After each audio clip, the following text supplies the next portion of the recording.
Đỡ hạt ran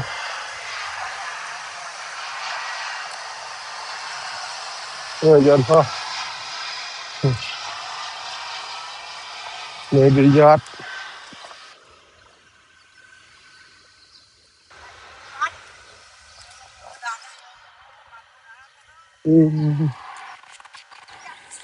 Đây của Apu sa ito eh.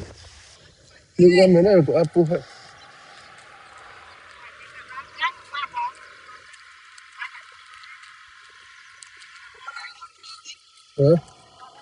Ito na tao ta.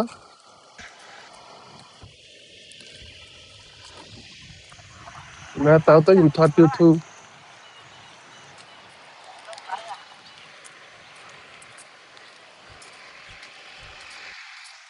Đã hạt pran sngop ngựa tu sap. Chụp chụp chơn ót mình ở lính.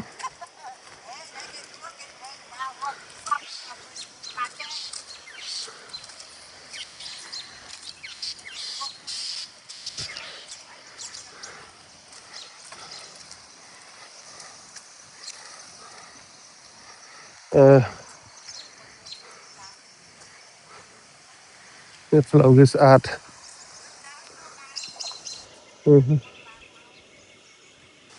Flow is art.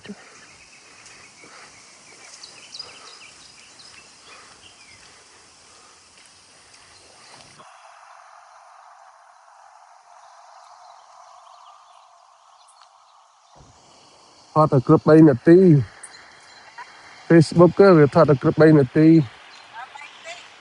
Rồi bay nè tí. À Facebook á, nè YouTube. Nè thoát YouTube. Nhắm lại đạp riêng là ta.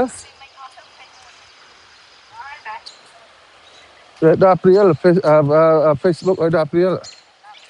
Thì muốn lấy chụp mà rồi, đâu mấy phải cắt nó sao phần nó.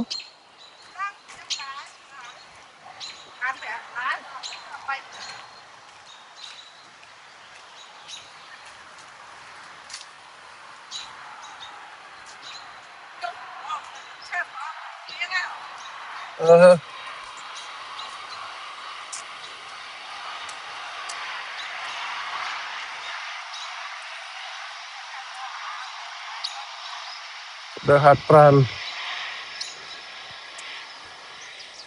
Đầm bay sông cà phê.